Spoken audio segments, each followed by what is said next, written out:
శ్రీ సత్యసాయి జిల్లా కదిరి ముదిగుబ్బ మండలం ముద్దన్నగారిపల్లి గ్రామానికి చెందిన లోమడ సునీతకి అదే మండలం ఈదులపల్లి గ్రామానికి చెందిన గంగరాజుతో సుమారు 15 సంవత్సరాల క్రితం వివాహం జరిగింది. వీరికి 10 మరియు 8 సంవత్సరాల వయస్సు గల ఇద్దరు కుమారులున్నారు. మొదట ధర్మవరంలో నేసే పనిచేస్తూ జీవనం సాగించిన వీరు ఉపాధి నిమిత్తం సుమారు 2 ఏళ్ల క్రితం బెంగళూరుకు వెళ్లారు. అక్కడ గంగరాజు సిమెంట్ పనులు చేస్తుండగా సునీత గార్మెంట్స్ ఫ్యాక్టరీలో పనిచేస్తుండేది. వారికి ఇద్దరు కుమారులు. ముద్దన్నగారిపల్లిలో వారి అవ్వ శ్యామలమ్మ వద్ద ఉంటూ చదువుకుంటున్నారు. గత కొంతకాలంగా ఇరువురు మధ్య కుటుంబ కలహాలు కొనసాగుతున్నాయి. భార్యపై అక్రమ సంబంధం ఉందని అనుమానిస్తూ గంగరాజు తరచూ ఆమెను వేధిస్తున్నట్లు తెలిపారు. ఈ నెల 7వ తేదీన ముద్దన్నగారిపల్లి గ్రామంలో భార్యాభర్తల మధ్య గొడవ జరగగా సునీత చికిత్స నిమిత్తం కదిరి ప్రభుత్వ ఆసుపత్రికి రావడం జరిగింది.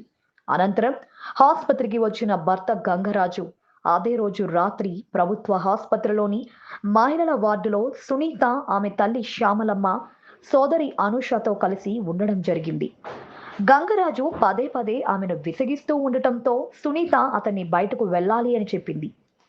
3 గంటల సమయంలో ఆమెతో కలిసి మహిళల వార్డు నుంచి ఎమర్జెన్సీ వార్డు వైపు వస్తుండగా మధ్యలో ఎవరూ లేని ప్రదేశంలో తన వద్ద దాచుకున్న చిన్న కత్తితో ఆమె గొంతు కోసి హత్య చేసి అక్కడి నుండి పరారయ్యాడు. భార్యపై అనుమానంతోనే ఈ హత్య జరిగినట్లు పోలీసులు విచారణలో తేలినట్లు పేర్కొన్నారు. మృతురాలి తల్లిదండ్రుల ఫిర్యాదు మేరకు కేసు నమోదు చేసుకుని తగు చర్యలు తీసుకోవడం జరుగుతుందని తెలిపారు. కానీ ఒక నెల అయింది. మద్దనగారిపల్లిలో వాడు ఒక ఆయమను పెట్టుకొని ఈ పాప మీద అనుమానంతో రోజు కొడతా ఉంటే నిన్న గలాట్ అయితే అందరం కలిసి హాస్పిటల్కి పంపించినాం. ఆ పాప నీటికి గొంతు పిసికినాడు. గొంతు పిసికితే గొంతు ఆ పాప రక్తం వస్తుందని హాస్పిటల్కి చేర్పించినాం. హాస్పిటల్లో పోతుంటే వాడిని పోలీసు వాళ్ళు హ్యాండ్ చేస్తే పోలీసు వాళ్ళు సంతకాడ వాడిని వదిలేసినారు. వాళ్ళు వదిలిన వెంటనే ఈ హాస్పిటల్కి వచ్చి నా పెళ్ళాంకి చూపించుకొని వస్తానని మాయమాటలు చెప్పి ఈడంతా మా ఎస్ఐ సార్కు అందరికీ నా పెళ్ళానికి నేను చూపించుకుంటానని మాయమాటలు చెప్పి ఈడే ఉన్నాడు.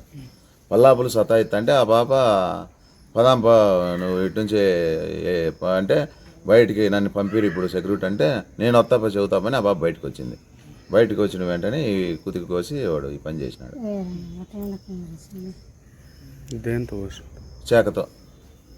శాఖ ఉంది. వాడు ఆ పోలీసు వాళ్ళ హ్యాండ్ ఓవర్లో బెంగళూరు నుంచి ఎప్పుడు వచ్చిన ఒక 10వ తారీఖు వచ్చినాడు. జూన్ 10 పిల్లలను స్కూల్కి చేర్చాలని అక్కడే పిల్లలు ఉన్నారు. 10వ తేదీ వచ్చినాడు. 10వ తేదీ నుంచి పోలేవాడు. పోవడము పొద్దున్నే పోవడము సాయంత్రం రావడము ఏందో ధర్మారం జరుగుతానంటే ఇక్కడే ఏదో బతుక్కొనిలే ఆ పిల్లల్ని ఏడని ఇది చేసుకొని ఏంది రోజు ఇంతనని వాళ్ళ అత్త మాకు నేను కూడా చెప్పిన ఎడని బతుక్కొని వదిలేయండి వాడిని ఈ పీర్ల పండుగ ఉంది ఈ రొంత ఈ పని ఏదైనా మాట్లాడి పంపించేద్దాంలే నేను కూడా చెప్పిన. వాడు వచ్చి ఈ పని చేసేసినాడు. గవర్నమెంట్ హాస్పిటల్లో ఇంతమంది ఉండి ఇంత సెక్యూరిటీ ఉండి కూడా ఆ పాపకు ఇది లేకపోయింది. నా పేరు గంగాధర. అంటే